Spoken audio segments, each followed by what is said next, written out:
Hello, ladies and gentlemen, everyone in between. Welcome to the LJL OU Week 2 here. I was going to say bright, sunny England, but it's looking a little grey outside, which is no real surprise if you know this country. But that's a bit immaterial right now because we have some LJL action to get to. My name is Samuel, initialized Hapgood. I am joined by Alexander, Nymera, Hapgood brothers. Back together once again. I'm actually sitting next to him as well, which is quite nice. It's a luxury. I know, it really is genuinely great to be able to cast next to someone, not online, not over digital interference and all the rest of it. But of course, mate, A, good to be hanging out. See you. But B, we have some action to get talking about, namely Sengoku Gaming versus Crest Gaming Act, which will be our first game on the docket, and we have 8 games to get through today, so I think we better get stuck in. We best. So, both these teams coming in at 1-1, like the majority of our teams to this week. We only had Rascal Jester and V3 coming in at a clean sheet right now at 2-0 from that first week, which means we have a whole mess of things in this mid-pack, and as we knew from previous splits, it can take a few weeks for teams to really stake their claim and get towards like the leading pack and cement themselves as a top 4 team.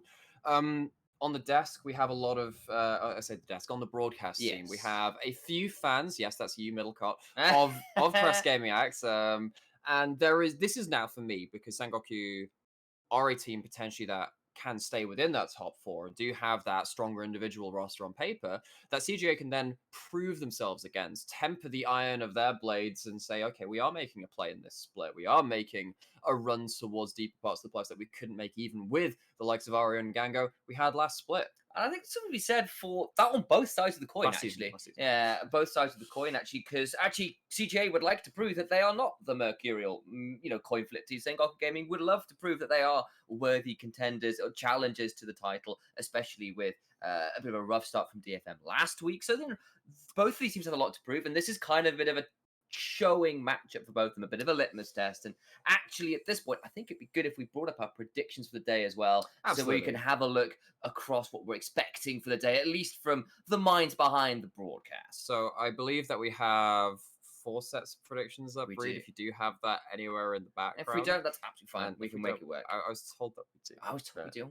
There we are. Yes. Oh, look at that. So sexy looking graphics. Thank you. So obviously, we are starting at Game 5, and we're going through Games 5 to 8 as the live broadcast. We're recapping the ones earlier. But so starting off on Sengoku CGA, you went with Sengoku, I went with CGA. We're at a difference of opinions here. Start me off on why it's so split on this opinion.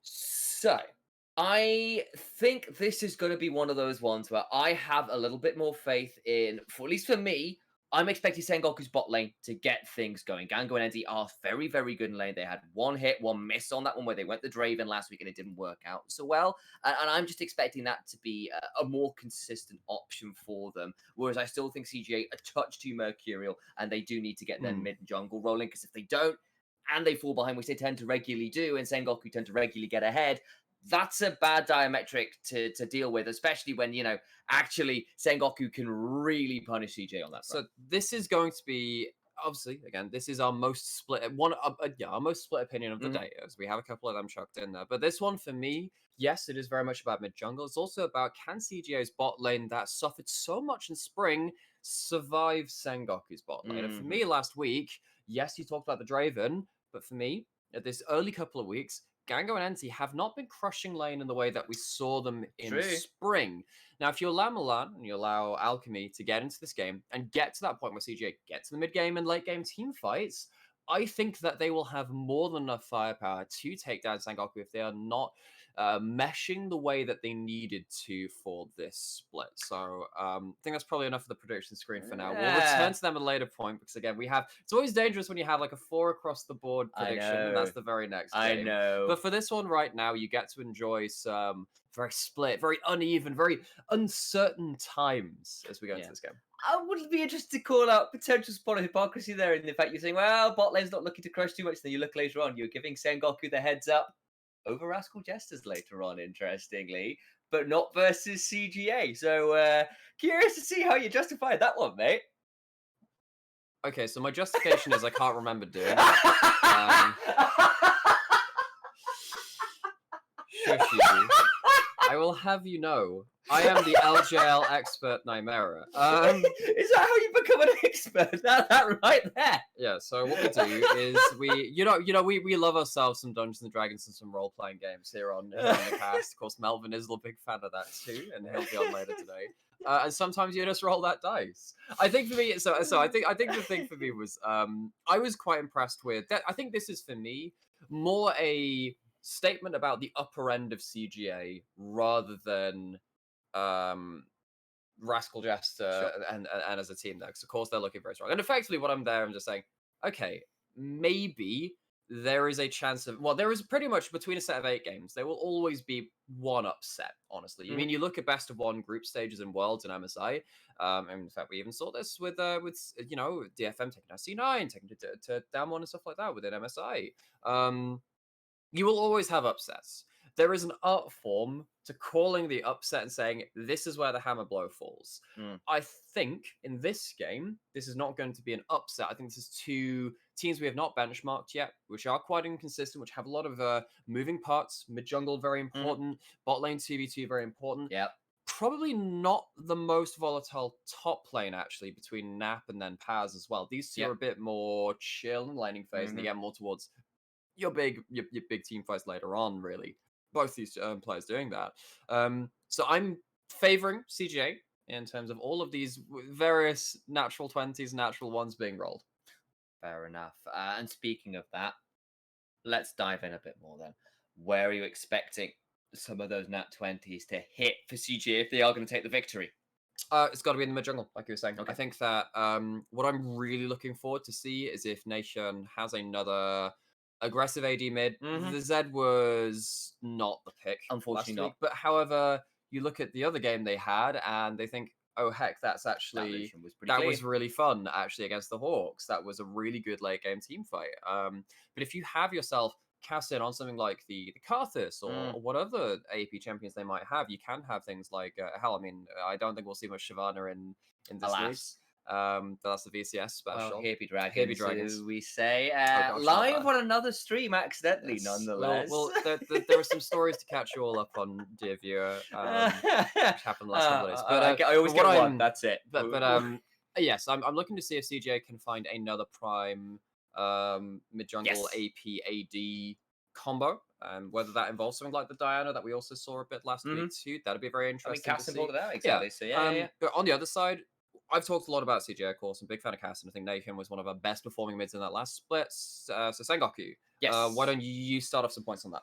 So what I'm thinking with Sengoku is, generally speaking, when Sengoku are winning, or were winning at least last split, it was the bot lane being heavily prioritized. Crash would counter gank top lane and then just come down bot with everybody he could and make that bot lane as non-playable as possible. Gango and NT had absurd laning sets, best in the league in terms of gold 15, lead XP at 10 or 15 rather, XP at 15. They got a lot of money from turret plates and the like as well. So their ability to play for resources out of bot lane was second to none in the league. And that could be something you could do against CGA. Which is the problem, because if they are the leading bot lane at XP at 10, well, Milan and Alchemy are more like the leading XD at 10 from that team. They had really rough lanings phases throughout spring. It was, I mean, we talked about it quite a lot. Milan came in as a rookie from Scouting Grounds, and of course, the LJL has announced itself an academy system. It has, this next split. So players like Rascal Jesters, Shiratama, having axes with quite a lot of different revolving substitutes too. They could actually gain quite a lot from that experience, potentially have themselves more inroads into the LJL too. But Milan came in from Scouting Grounds, came in and had about two games that were good that split. Out of 14 total. It was not particularly pretty. There were Kaiser ults into Meganars. There were Misfortune ults used solely to wave clear the entire game. But when they did reach that late game, it seems like they have been taught well by their mentors in this team, who have always been good at that late game team fighting. I mean, Nap, Alchemy, they always find their way onto an AD carry come hell or high water. And I mean, this is one of the things, right? If they survive against Sengoku, if they pull their punches in the laning phase, I think that could work out for them. I do want to cut in here a second as well to give a little bit of historical context. Sengoku Gaming had one of the worst turnaround defeats in the whole of the LJL last split against CGA. They were up 10k at 25 minutes and threw it all away versus CGA because this team can team fight. And this is still something they can do. It's still Bit of something the they've got magic. talent. They've got a little bit of the magic. But of course, Sengoku Gaming are very good at getting those gold leads early. They just need to close them out a bit cleaner. Like, there is that kind of mid-game lull that Sengoku fall into. And I really want to see them not get into that. And part of the reason that is for me is that they do not necessarily, or haven't prior to playoffs, found fantastic ways to integrate Ramune. But at the minute, things like Akali are coming back into meta, which is just LeBlanc. quintessential Ramune playbook. So tell me a bit more about this mid laner. Is this going to be a bit of a start of a resurgence for this player? Should we be expecting more from them? So this is going to depend on, again, the read on the meta that this region has. I mean, obviously last week on social media, I've been joking a lot about this whole Pangea thing. More about but as much as it's a joke, it's more of a, I was trying to hit on the fact that, well, I mean, within biology and then also within League of Legends, just because practice and what players tend towards, you have a bit of geographical isolation. Players start going into the dark, into different areas of pockets of League of Legends, and they start developing within there. Has Rascal Jester and has the LJL as a region picked up stuff like the LeBlanc, which is coming back into the fold in various other regions? Because that is one of the LJL's strongest champions. When I think of Gadiaru, Dasher, Arya, of course. Yeah, I mean, Ace even. Ace was a very good LeBlanc. Of course, Pyrion was one of our better ones too, and sadly that they're not here. But I think of the LJL, and that's one of the champions I come up with. And Ramune has, I think they're twinned between that and Syndra as their most played champions. If they do get that, and these teams have realized that, that could be very important for these teams. Well, who will not be on the table though is Lucian nor the Nocturne, which Yep, I think is they're very pretty sensible important. considering the solo laners of CG8, two of their more prevalent champions. Nat, a phenomenal Nocturne, and Nation, arguably the best Lucian in the league, actually. Honestly, certainly one of those champions he's had the most threat on. Nearly took down pretty much every team in the league on that champion, it feels like. Other side, though, CGO just saying, Gango, you're just not getting your primary picks. This is the thing, because I would say actually the other player who is potentially the best Lucian in the league is Gango. Remember back in summer 2020 when CJ went on their deeper run where they almost finished in top 2. In fact, they should have done. Only went 0-3 in that final week. Should have done. They came into playoffs and Gango and Gango and Alchemy rather were playing stuff like Lucian Lux, crushing through lane, doing very well on those picks. Have all of our bans coming through. Crash's Udyr is off the table. But they do get the Jhin out. That is another pick which can get on the map early, get things rolling. Well, that's the Jhin out for Crash. It's away from Cassin, more importantly, because he was playing that in spring before it was meta. He was doing it before it was cool, you know. Hipster jungler for CGA. And see what the response, of course, is from CGA. And I do love the fact that you called out, of course, that Gango and NT were playing together not so long ago. And even then, Gango was doing relatively well in lane, even if Alchemy was sometimes a touch more mercurial. And you can see just a little bit of I'll call it history, not bad blood. That implies things that may well not be true or anything. One thing that did go through pick and ban though, and was not very high priority last week though, and we didn't talk about it, was Gwen. They've got Gwen Lulu, which is a scary pair of solo lanes right now. It was almost sacrilegious. Yes. The amount of disrespect that was put on the Gwen pick in week 1 by the LJL, it was picked something like picked or banned 3 times out of 8 games. Which is that is, you know, a 30 to 40% pick rate. That is frankly not appropriate on the current patch. What's important about picking the Lulu up alongside it is that if you put this into the top lane, Gwen's #1 worst matchup is Lulu in pro play. You get bullied out, you don't get priority, you get polymorphed when you go all in. It's not very good for that champion. Now they have both on the same team. Have to see how CJ craft a comp around Gwen and Gwen's primary counter picked in the same rotation. All I'm saying is I know that's a hover of Trintamir. I'm just saying there's a world where you actually do pick it, because at the minute I feel like Trintamir's not got a couple items. You're okay. So, I mean, the funny thing is, I'm picking the misfortune. It's a classic. Of course, we've been casting in the UK a little bit, and we have seen a Trintamir mid. We've also seen Trintamir top into the Gwen. Very different level of play, and again, Pangea strikes once more with the geographical distancing from each other.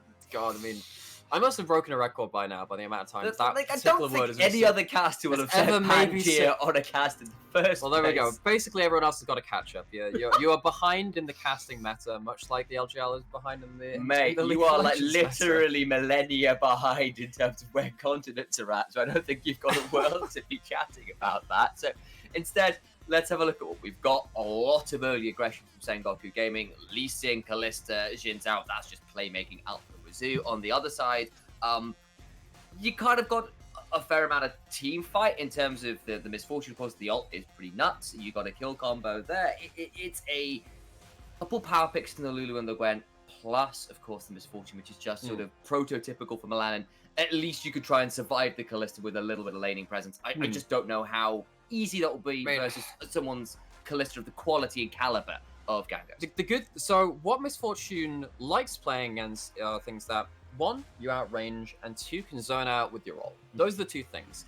If you land your E onto the Kalista, you get that slow, they have to get out of there or all in. If they don't have their ult, if they use it onto another target, actually, the way that Milan plays could end up being very, very important versus Gango in these team fights. I'd imagine they're going to pick up something like either an Alistar or Nautilus. That's normally the ticket for Kalista pairings if you don't have that Thresh. On the other side, though, the LGL's favorite deceiving magician is back. It is the LeBlanc for Naked.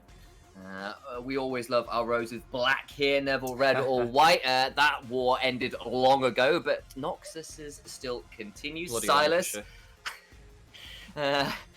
we're like mums from Yorkshire. Stop being rude.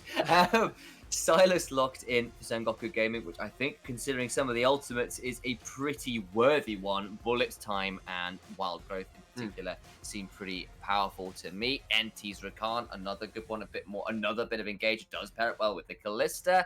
Do you want to touch on the bans that came through the second phase very briefly before this last pick? Because obviously solo lane focus from Sengoku Gaming makes a lot of sense considering their opponents, whereas it was the support to take away from Kalista, but they still got the Rakan. That would be very interesting. Hover of the Kha'Zix, of course, because they did leave jungle to last pick, and it is locked in.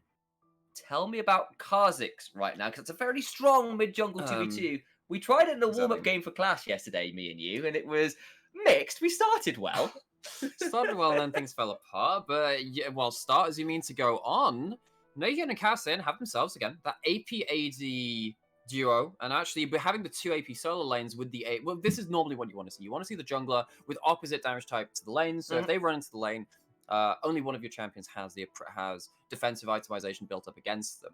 This is going to be a lot on how Nation controls the wave versus Ramonate. Ramonate has had some great games in the styles. Going back to playoffs, I seem to remember 3-man Everfrost and big combos coming through. Ramonate has had some of their best performances in this last season of League of Legends on that champion. But if you land a chain when Kha'Zix is around, that is a dead silence. You don't get to survive that, really. I mean, you can have some fancy outplays with the Kingslayer, as you always can with the Silas, but I'm very worried now what's going to happen if Ramonate is trying to trade with LeBlanc and hits a Q onto LeBlanc, but also the back minions, so suddenly starts slow pushing in, and then it's frozen outside the turret. Nation is just sat there saying, yeah, you're either going to lose yourself 2 ways of CS while this is evening out, and you have to die to break this freeze. Yeah, and I've got to say that the various jungle 2v2s or 3v3s look pretty spicy this game as well. Yeah, like, this could actually go either way, as much as I'm talking about the jungle from CGA. Like, Jin Zhao, Lee Sin,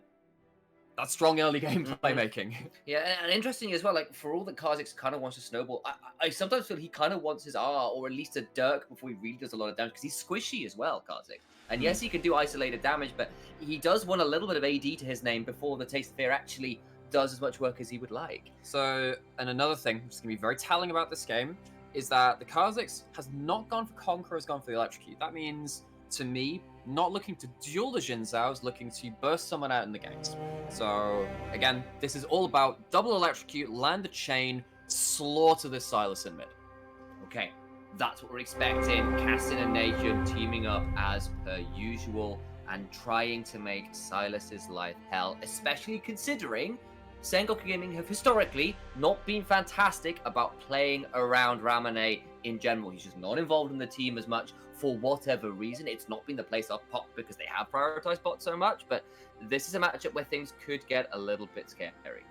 They could. So, standard 5-man fans, but we do have Nation getting early vision into the Raptors. Actually, we've got double wards on both Raptors. Those chickens are very seen, Sam. Yes, we know it's happening. Everyone knows what's going on with the chicken camp there. Oh, no. Oh, level 1 ground entrance and an ignite. Alchemy being forced back very early on there. Interesting, of course, to note that Lulu did end up going towards the port. I was still under the impression mildly that it was going to a solo lane and forgot the Blanc got picked up. But that's not what you want to see. Exhaust burnt versus the ignite, but the HP bar lead gives Gango and NT the early shove.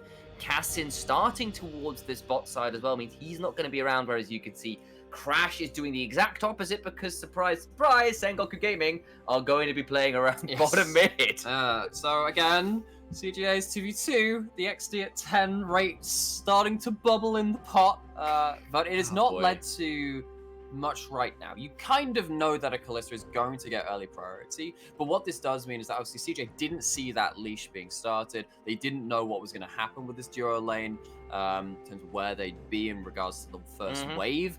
They get a bit caught out. At least Alki manages to save the flash. I also honestly love the idea of a Gwen on there. He had a great time on the Nocturne last week, and I'm aware there's a little bit of turnaround as Ramone just takes a bit of a distortion to the face there. Sometimes the way it is, you're a Silas, you don't have a lot of agency versus ranged that early on unless you land the abscond abduct, and I just like this idea of Nap, who's like, okay, I want to play towards this week, so I want to scale up.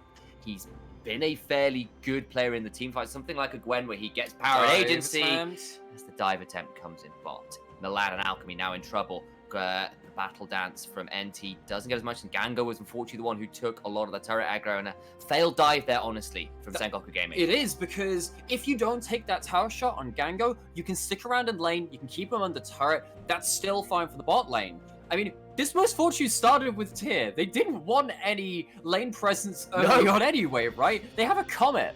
This CGA bot lane was always going to be shoved in. Gango's given them something of a lifeline by taking those turret shots. It's very hard to dive bot lane in the current meta. It has been for the entire season, honestly. It hasn't been a time like Season 8, Season 9, where you could continually run bot if you had the right positioning on the map and you had these very strong junglers early on. As it stands right now, though, Sengoku fail that attempt.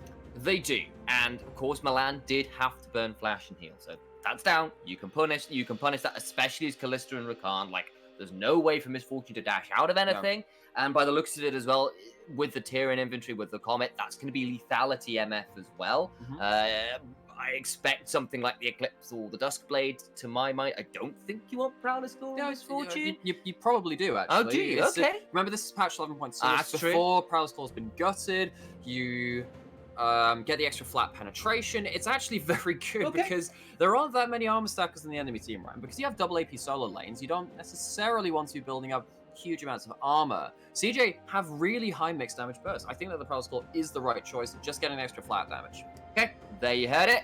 Both junglers did have early mirrored paths until basically Scuttle spawns, and there was the attempted dive from Crash, but it gives Cassin a little bit of an earlier, a bit more of a CS lead right now. He gets his double long sword, so at this point, Kha'Zix can actually do a little bit of damage, not so afraid of the Jin's out, or as afraid, of course, as long as you keep your Leap available to try and run away if the All Dangerous Charge comes through.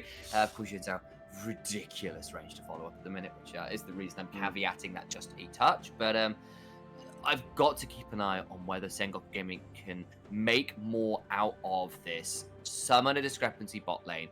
Gango's gone towards the Cull. He's decided that's what I want to do to try and pressure for the early advantages, and we'll see whether that works out. Because Tyr versus Cull, both laners here, not playing with a lot of AD. So now, what I'm worried about now for CGA is what's happening with mid-prio, because if Ramone gets priority, they can move towards bot and look for another dive attempt. Both junglers sniff that out. They see what's happening in this mid lane. Potential plays coming in between the 2v2s. All right, there goes Crash. Ramone in the spot of bother, just get dived on, but the clone is popped, and it's not going to be an isolation option for Cassin. He leaps forward, but Ramone with the battle dance wards him away. Nothing more gained there, and instead Jin's out and I need to call NT Lulu, but of course that Alchemy start roaming back towards bot lane, and Milan doesn't have a lot to work with here. There's double teleports for CGA, and they may need to burn them. They You need to start channeling now. Days. You need to be communicating. This is awful now for CJ. That Pierce, that Ren did so much work. Milan is just dead to rights. That's a good polymorph though, and somewhere in the mid lane, it's a 1-for-1 over there. Alchemy trying the best to outplay, flashes but still dies, and in the end, it's going to be 3-for-1 across the board for Sengoku Gaming. Mid lane is trade, but bot lane falls apart. They do, but this is something. I mean, CGA knew that the dive attempt was coming in, but they go towards mid instead of trying to bailing out bot, and we knew that the trade between the mid laners was very heavy, so Nation didn't have the HP to make it towards bot lane. Gonna go back towards that play. Actually, you see Nation just says that, all right, cool, we're going to go right back towards the 1v1. Fancy pop back plays from both of them. Of course, Stylus with that Stolen LeBlanc hold, that's a Faker special back from Season 9, when that champion was so prevalent on the international stage. It's back, baby. LJL loves this LeBlanc. It does. Nice little kill there for Ramone. It wasn't an attempted play from CJ. It was just trying to counter Ramone, who does get one up over Nathan there. And, yeah, you're down 10 CS, but, range versus melee matchup. Silas feeling pretty happy. He gets a kill in the matchup. Doesn't lose too much CS. Didn't even have to teleport. Paz kicks Gwen away. Not sure how much value out of that was gained. Well, the thing is, though, he tried to channel the kick before the dash came through. Dash brings him on the other side, kicks him back towards tower. Yeah, sad times. Yeah, and a nice attempt there with the ward pop, but doesn't really work out. And we're left with an advantage to Sengoku Gaming. Surprise, surprise, mostly in bots, but otherwise, it's not crazy advantages right now. Crash could be looking to try and find a little bit more. Could be. So, we still have all 4 teleports available. Huge CS deficit now in the bot lane for CJ. Sengoku running away with that with the Callista, getting 2 dive attempts, 1 successful, 1 less so. But now having a kill and an assist. Milan has, as they found themselves so often in spring, playing on a very economic carry, which is not really what you would like, but at least they are going to have some utility as compared to a Kai'Sa that's died a couple of times, or an Ezreal that's died a couple of times. The ult is always going to be useful from Misfortune. Indeed, it is still not at that level 6, of course, and Gango getting some solo experience is great for Callista. Does want to get levels to her name, of course, does now have Fate's Call available whenever NT turns back up, and NT roaming has meant that they have cost a lot of their own levels, level 4 still on the Rakan, so very squishy to something like, say, Kha'Zix or LeBlanc that find them by themselves.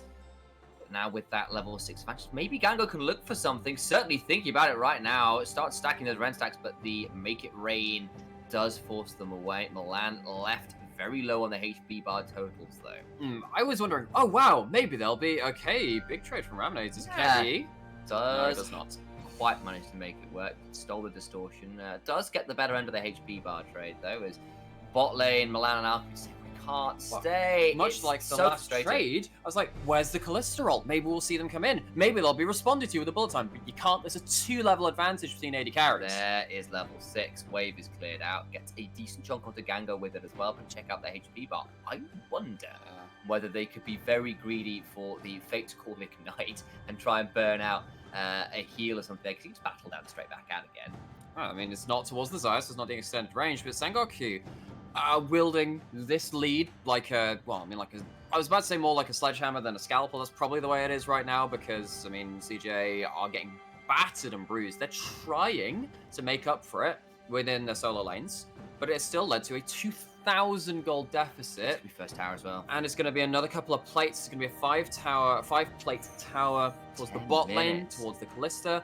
And yes, if you've watched any of T1's recent games, you will know that Callista can fall off even with a significant lead. But this is still something where if you get on towards even someone like that Gwen, I just don't think CGA right now have the direct CC, have the ability to shut down this Callista and hold them accountable in team fights. That is a 2.3 thousand gold lead for Callista by herself right now. She has 2,300 gold over the Misfortune. Yes. That is nuts.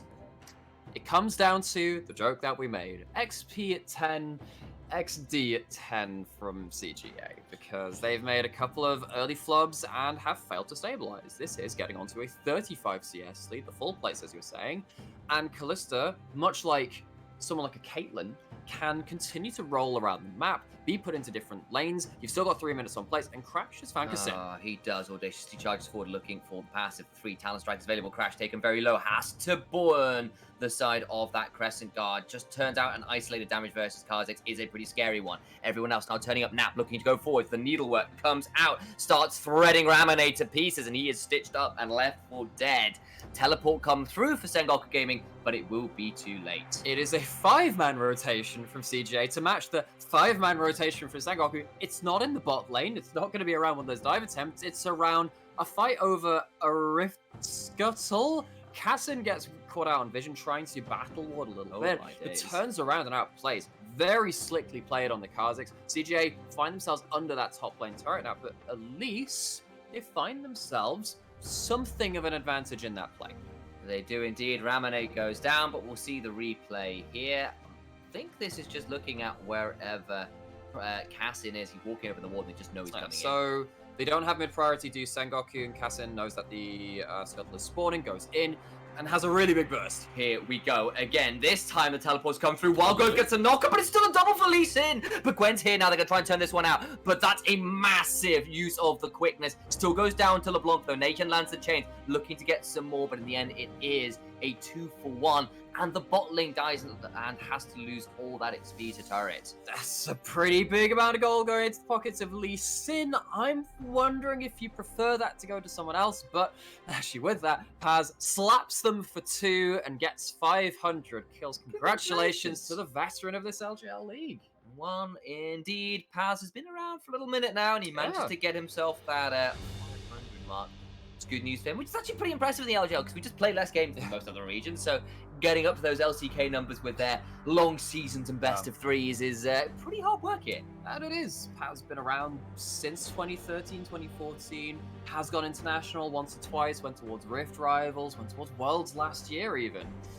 Domestically find themselves another accolade to put towards their name. Of course, we kind of went to the side because that came up, and it's worth celebrating. However, you kind of wish that those kills could have gone once again towards maybe the Kalista. He's gone Wit's End first, too. So you look at those double AP solo lanes, you're like, yeah, okay, might need that. Of course, the movement speed passive is somewhat lost on the Kalista, but the attack speed certainly isn't. Either way, though, 2-for-1 trade. Get another wave lost to Tower for CGA. Gold lead continues to increase for Sengoku. 3,000 now. Now going to pick up that wave at Tower. At least with that Gwen going up against it, this duo lane rotating towards the top, they can wave clear. And as you can see, this is currently the Misfortune and the Gwen trying to farm in the same lane. CJ haven't got these early game lane assignments giving much to their AD carry. Indeed, I will say that CGA, though, have done what the standard trade is and just say, yep, we'll take the dragon. Which is quite interesting considering they lost their bot side tower and a lot of priority around that very early on, but they've got 2 Drakes at 14 minutes. Casting on the Kha'Zix can certainly do that one very quickly, and that will be what the trade has been. Herald priority for Sengoku Gaming, dragon priority for CGA. The difference really is in the gold right now, but if CGA can get themselves towards the Mountain Soul, that could be really important, especially versus things like the Xin Zhao and the Kalista, which kind of want burst potential. Absolutely. I mean, Mountain Soul is probably, for me, the soul which has most often determined games. Because, I mean, if you have an Infernal Rift, yes, okay, that's probably the strongest soul individually, but with the amount of champions which are nullified by Mountain Dragon, it's been very, very important. Paz trying to take red buff, does find it. Remember, this is not a jungle Lee Sin, but going on towards Ramune, missed the chains. Gets to back away. We'll probably have to stay away from this tower, I imagine, but he does stick around. He has to be a little afraid. Of course, there is a bullet time available. We have to be a touch afraid of that, but don't decide to give it away. Nap gets him alone time with this bot tier 1. I don't know whether you want to walk up to a Gwen with her passive fully stacked. She gets to snip real quick. Does, but there is a fully completed gore drink for Paz. They haven't stopped off for their defensive boots yet. Now Paz, they have a similar amount of gold, given that there's the 20 CS lead over to Nap. And now Paz, farming up probes, potentially going to be collapsed on. I don't know if there are any attempts towards this bot lane. They do have a pink ward in that brush. They use the blast gun to go over. They're going for it. Paz is going to be left alone. Callista is literally all of the gold lead. She's not here. Paz set to die. Shutdown unfortunately goes to Lulu, but at least she gets towards some items. Miss Fortune will burn the ult in mid. And honestly, I think that's not a bad idea with the Herald coming in. Makes it harder to get this turret entirely. I still think Milan probably needs to back away. Over the wall goes Nation. Trying to get something. Gets a chunk on to Gango. They get the turret bot. Fortune manages to save the turret mid. CGA starting to come back a little bit here. Only down 2,000 from the 3,000 they were at. This is, I mean, so as much as you can kind of like, you can laugh at this game and say, oh, look at this bot lane getting crushed. Well, that's kind of what Callista does. CGA had some attempts to try and break that pressure. I am enjoying the way that CGA are moving around this map and saying, okay, right, if we cannot deal with this Callista, how do we fight away from them? They've been finding different ways, and Kasin has themselves a fairly large amount of individual gold on this Kha'Zix, probably going to be able to assassinate a lot of these threats on the side of Sengoku if he finds them alone. Let's see how this vision game plays around so many assassination threats from CGA. Got to call out here because Prowler's Claw now complete on the Kha'Zix. But the one I do think is an interesting completion here, it's not Everfrost for LeBlanc, it's not Ludens, it's the Leandries. Extra cooldown, HP stackers, it's not awful. This is a very high cooldown LeBlanc, actually. I think what this means is it gives you the ability to scout out even more, your distortion of very low cooldown, and it gives you a lot of chain sets up for the likes of your Kha'Zix, who is very high damage. Okay. There you heard it from a man who's played quite a lot of LeBlanc in his time, as dear old Namera. It's my second, it's just another old wave. Oh, Milan, we meme about it, but my dude. Okay, that basically just says we are not fighting towards Dragon, and you can see that in fairness that they have gone towards top side. They are using their Dragon advantage to find themselves a way to bring back some of this gold deficit. They have done some work towards that already. Kassin potentially could have gone for a steal, but Gango walks them off. Thought about that, and in fairness, we'd have traded his life for it, but honestly, if you get the soul point, I think that's probably a worthy trade, honestly. And yeah, Milan ulted the wave mid, which left up any option of contesting around the Dragon pretty null and void, but it holds the mid lane. They don't get a hold of that, and they gave pressure towards the top side where CGA pick up a second tower for themselves, and the gold lead has shrunk again. It's now only 1,500 gold, and Sengoku have not managed to break this mid lane tower despite multiple looks. So CGA again, they use that early dragon pressures and trade it in later. They kind of have like, they have the casino chips and say, oh yes, these are my dragon chips. I'd like 1,000 gold, please. I'd like to even up some of this. I want to cash out right now because this is really awful. They do have the Muramana onto Milan. Oh, Ramune. Oh, with the Prowler's Claw as well. That's so much damage. The Frost is there, but my days, Kassin! That is disgusting. He gets the kill there. Well played. Even with the sweeper, Ramune was trying to play safe. Was absolutely trying to, but has no armor. Flat penetration from the Kassin, which means it's literally zero armor because it is basically doing true damage at that point. Finds the 1v1. Very important. It's extra gold. It's a Serpent's Fang onto the Kha'Zix as well, which means that if you hit that Callista, even with a wayward W, suddenly that shield coming in from the Immortal Shield Bow is going to be stripped in half. Ramune, you see the way he's acting. He's like, yes, I know that someone's here. Just gets Prowler's Claws onto. The extra mobility from the Kha'Zix means the chase down is so irresistible. Oh, he was trying to play safe. He's like, I've got to be so careful, but I really want to take this wave. And Kassin does Kha'Zix things. That one's a bit disrespectful because you know that side of the map's dark, and you are the team in the advantage right now. You can actually rely on your team to give you your safety net for split pushing rather than going to look for it yourself in quite unwise plays. Now Ramune, who had that fancy 1v1 early in the game, sits at 1-3, sits at a 60 CS disadvantage.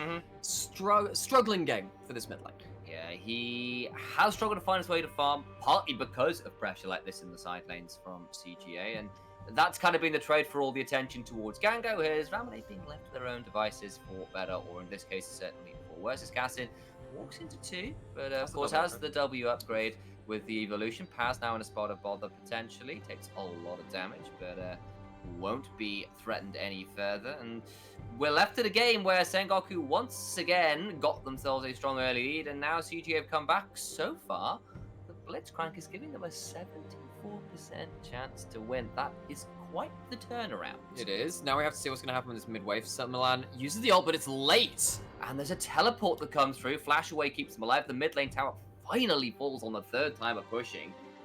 does cost them a teleport, but they finally get it. So, as we were saying, ult comes in a bit late from Milan, doesn't actually clear the wave away from tower. They teleport underneath it, but that is a teleport, a flash and ultimate used from Sengoku. It is trade for a flash and ultimate in return. That was a slick flash away from Milan. That gets right out from the Rakan. Doesn't get caught. At least they managed to stay safe, and because if they give up kills there, potentially that's an inhibitor, and even an inhibitor for turret falling if they stack up another wave. And I feel like, once again, Sengoku, great early game start, struggled to push it since that early game now, and with a Gwen and a Kha'Zix, they could definitely two-man that, because, of course, Gwen can immune most of Baron's damage with the W, remember? If you place that right, you can just shred through that, and Kha'Zix's single target Especially damage a fed Kha'Zix. with the upgraded Q does so much work, tasting all those neutral objective spheres. So, Kassin, once again, okay. Oh, Gango! Takes a lot of damage, has to burn the heal, and Kassin just gets to back away. Just uses the ult there, but Gango being taken down to under half HP very swift. And in fairness, they're going to heal quite a lot. You can see even there, just gets about a quarter of their HP back from auto-attacking a couple of times on the wave. But just hemming in the Kalista, meaning that they don't have that free reign they've had for 22 minutes of this game, is important. It gives a breath of fresh air for the bot lane, for the CGA. They then get dunked back under the pressure cooker water again from Gango and NC, but Kassin doing very well. Oh no, they're just gonna catch him. That is the first aggressive Fate call I've seen in a while. Alchemy pops the Wild Growth, trying to stay alive, but still goes down. NT's Ignite claims to kill. Nation just not there in time. That was well played by Sengoku Gaming. Finally get an aggressive play that worked out for them. First time in a while. It was, but it's an overstep from CGA, and well, Kassin's caught now. He does manage to get away though. They're going to keep chasing forwards. Kassin trying to get as much. Oh! Brown's claw is disgusting. He does finally go down, but now Nation is here, popping things over the wall. Big bullet time shuts down the Kalista as well. You can see as much as they can. Nap is trying to win this one out. It's a 2v2 remaining. The stolen bullet time doesn't work out for Ramune. He tries to get out with the Everfrost, does buffer it away, and in the end, it's just two members surviving on both sides. Oh, damn, that's a lot of damage. It's a 3-for-3 overall because Alchemy dies at the very start of it. CGA, though, they brawl, they fight, they get into a fist fight, and they seal themselves a dragon. That Sengoku prediction, Sam, this is exactly why I was so hesitant to put it in. Because, like, oh, technically, they're a really good team, but occasionally they just overcommit. This time, they commit very heavily towards Alchemy. They do use themselves a handful of ults to get the single pick. And then, while they were punishing the overcommittal from CGA, they then put themselves into a similar situation. The mobility advantage from CGA allows them to play the split fights very well. You can see what happens when you do get split off and the isolated W slow comes in for Kassin. And speaking of Kassin, absolutely shreds through the entirety of those couple of members there. And of course, strips away some of that shielding from the Kalista as well. That gives CGA, the rest of their team, the ability to play the rest of this fight. Ends up in a 3-for-3, as we were saying, with the Lulu going down first. Close, bloody fight. Wow, that one was something else. Just, Kassin doing pretty phenomenally. In fact, that's pretty good damage from everybody there on CGA. Now, though, Sengoku Gaming going to start up the Baron. They are spotted out by that very smart ward from CGA just outside the Baron pit, and might be looking for a 5v5. Everyone's going to be around. Nation has teleport to join, down to 5,000 HP already. They are. It's down to 3,000. Coin flipping it. Okay. They've got the Kalista, though. It's never going to be a 50-50. Massive damage at the back end of it, though. Gwen gets one, but on the other side, it's already one traded back. Ramune has died as well. Double for Gwen, who's starting to throw out even more needles. The threads of Sengoku's fate looking pretty rough. In goes Crash, trying to get some more. Nathan gets onto Paz, though. Nap is golden. Double for the side of the Korean mid laner. The reset comes through, and at least one survives, but it's just empty. Everyone else is left as a corpse in the Baron pit. The Khan's passive shield allows him to recall. It's insane. The damage doesn't get through the shield. It doesn't register as damage. If you damage someone with that shield on, they don't actually have their recall cancelled. Such incredibly close stuff to get at least one Baron buff out of it. Sengoku, they coin flip against the Misfortunal. They coin flip against these hyper-mobile carries from CGA. They get slapped in the team fight once more. They do at least take away that Baron off the table, but I think this favors CGA. Now, they don't have to stand and get shoved in across the map when they want to be winning in the sidelines. Well, Nap got to do Nap things, which is play towards the side lane, pick up a kill here or there, and now Look at turn this, up as look one at of the this. team It goes through the fights. shield. It goes through the shield. The Q does not connect. No, there goes the double up terrible. all the way back to Fountain. Finally turns up and gets a beach ball to the face from downtown. That is a hell of an Olympic class throw, Misfortune. You need to change jobs from bounty hunting. Oh, I thought that was to... from Sengoku, the Olympic cast throw. Boo. I will say that was a big gold lead, particularly on Gango, that only amounted to 575 damage in that team fight, so I think he may have a point. And may I present to the Misfortune at Baron Pit? You get to ult over the wall, hit 4 or 5 members. Doesn't matter how much you've been shut out of that game, a support Misfortune would be doing similar amounts of damage in that kind of arrangement. That was always why it was going to be dangerous. Sengoku now have to stare down at a 2-minute timer on a potential Mountain Soul. And that could be the straw which breaks Sengoku's back. Yeah. Lethality Misfortune, now at 2 items plus Executioners, hurts with the bullet time. You've not really got a tank, truly, for Sengoku game. You've got a bruiser. You've got 2 bruisers with agents out. Oh, no! Inted away. Never mind that. We were talking about items. Instead, we're going to see Milan now getting run down. Has got themselves a strut to try and back away as fast as they can. But now Alchemy having to flash away as well. But Crash is there. Nathan comes over the wall trying to get something with a double chain. Does so. While Growth comes out, Nathan goes back over the wall. And it will just be the one for none for now. But now with the Baron buff on NT, they can start shoving through here. It's only 15 seconds or so left, but it'll at least get them a mid-tier 2. The Rakan surviving allows Sengoku to just shove in another wave. For the first time this game, Kassin does not find the right angle. Does not see the champions in his mind's eye, because of course there wasn't perfect vision across there. Thinks he's found an isolated target, actually finds 3 people sat in a brush, gets completely nuked away from that.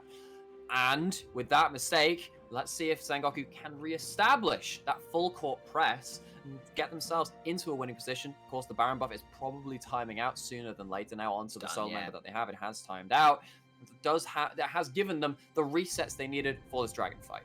Well, we're with a 2,000 gold lead for Sengoku still, but it's stayed pretty much at that for a long, long while now. 2 items for pretty much everybody aside from Callista, who's at that 3-item mark. Check this one, though. There's still going to be some cooldowns missing in terms of the ultimates. No fate call is a big one. Off of vision Gets a big chunk on a Ganga before the dragon fight starts as well, and they can't really afford to reset. Keep your eyes on the flashless bot lane for CGA, though. They could get engaged on still. Gango doesn't have access to the Dragon to lifesteal right now. He's hitting it now. CGA have allowed them to reject. Crash goes in, and that is a Crescent Guard to end all Crescent Guards.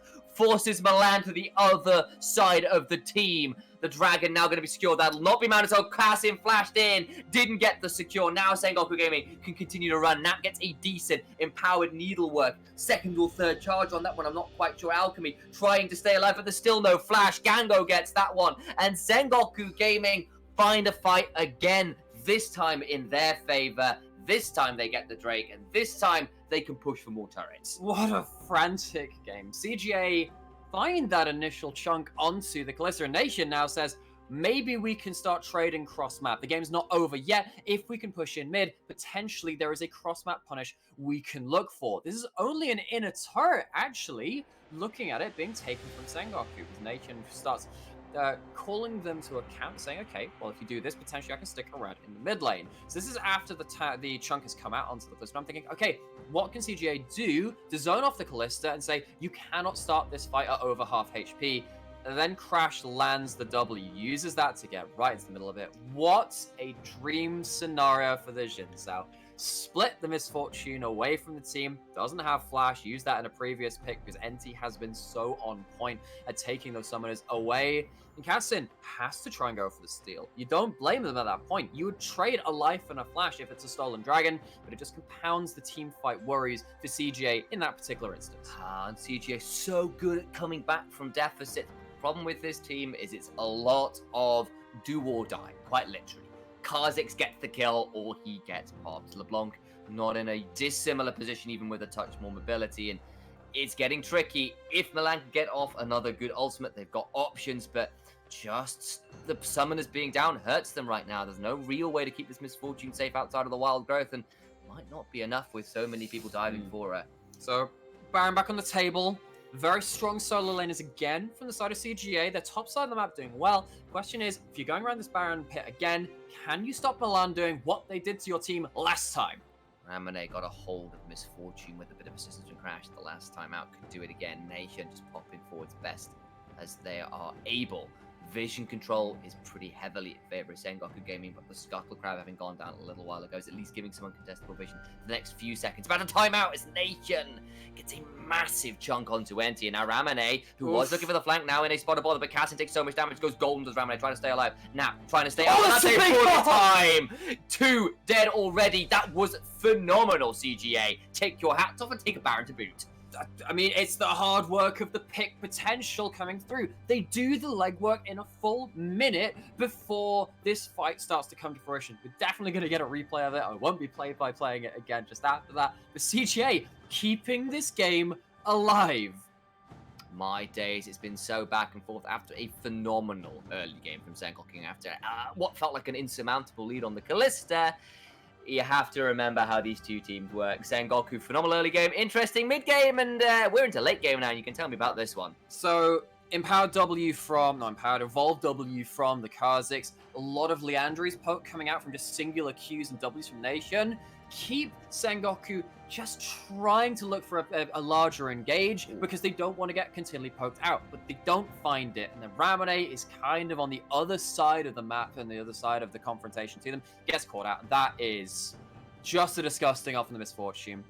Milan has been under the boot of Callista most of this game, but the 2 ults around 2 Baron fights have been golden from this rookie AD carry. That has got to feel so rewarding. That has to be one of those ones where, like, yeah, how do you feel like it now? How does it feel to be on this end of it? Oh, Nation's spotted. He's in a bit of a bother here. He does manage to get away. Of course, they've got the Baron buff to their name. They're wanting to try and play for this course because it would be Mountain Soul for CGA if they can get the fight. And Sengoku Gaming do not want to give this one up. They have the vision control, but they had vision control last time as well, honestly, and didn't work out. CGA and Sengoku Gaming trade sides of the map. Stolen wild growth for Ramone right now, and they've got a minion to secure themselves the mid-tier 2. Now they're going to try and find their way out. Ramone is not here, and I don't know whether he has the easiest teleport wards. He's recalling right now as yeah, this is a bit problematic. They're going to go straight on in. Ramone into the backline, doing as much work as they can, goes golden. Nature now teleporting back in. Cassin so low, trying to stay alive. Milan gets 1. Nap goes golden as well. Jin Zhao is trying, but the Guardian Angels are not going to be enough. Huge shutdowns to make it rain. Come through the double up 2. Triple for Milan.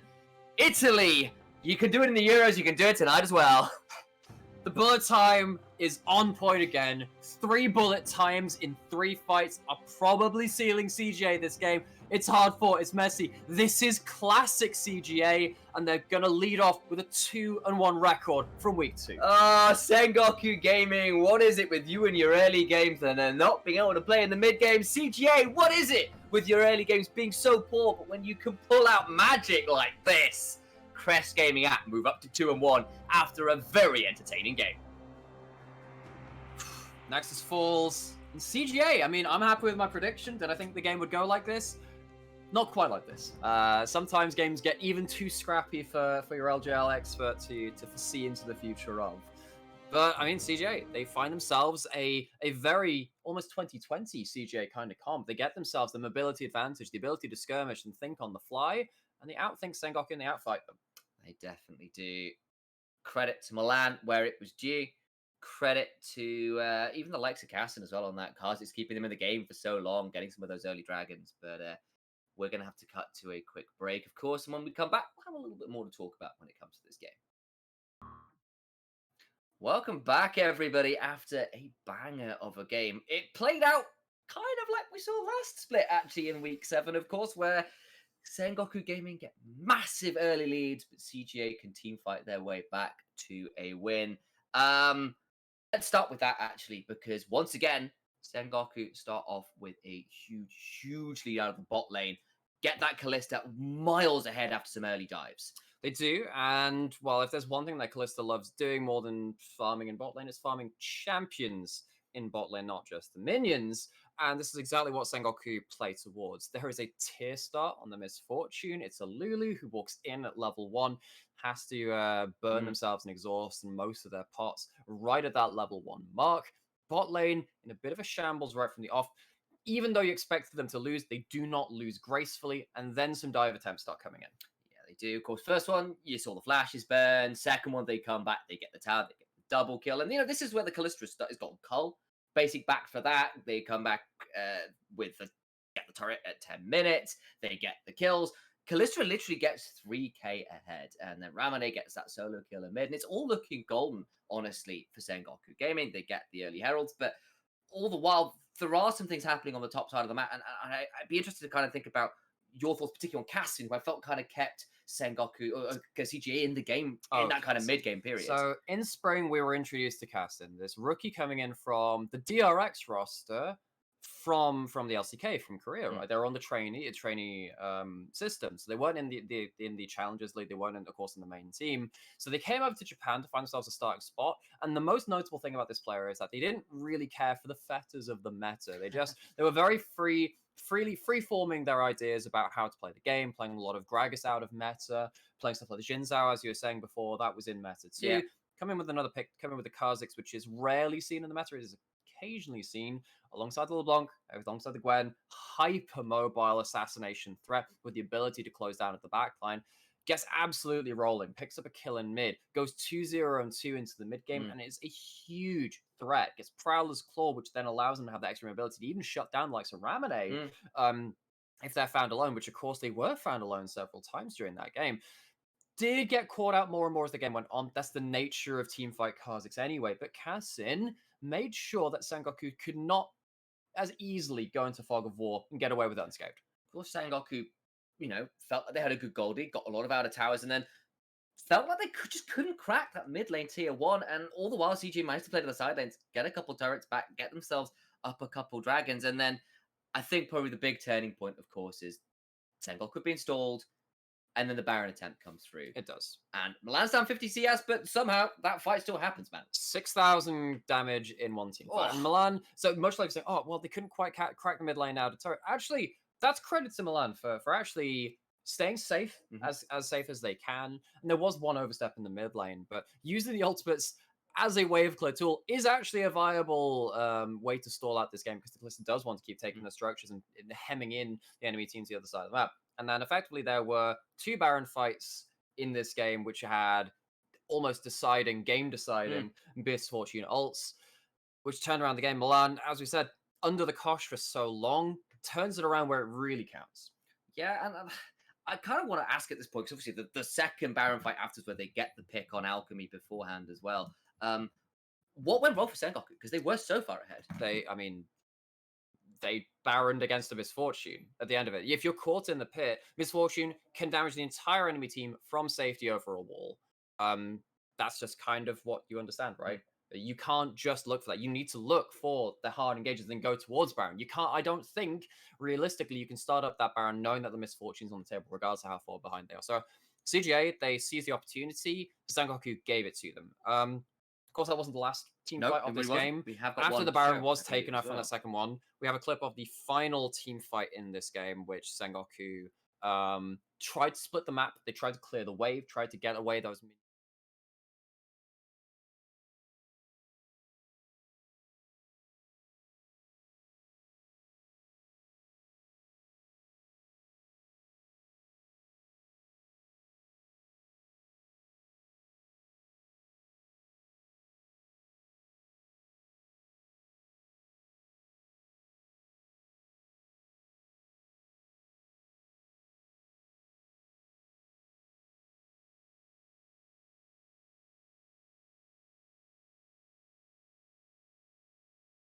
Who was put 50 CS in lane, down an item for most of the game as well, but still finds some great team fights. And on the other side, Nat quietly picked up quite a lot of kills on that Gwen, and maybe we should be seeing a few more bans of the champion, especially when they get to team fight like that, of course. But we are going to cut ourselves to a break, because we have some more LJL action coming up afterwards. It will be, of course, Crest Gaming Act coming back onto the rip, but this time up against V3 Esports.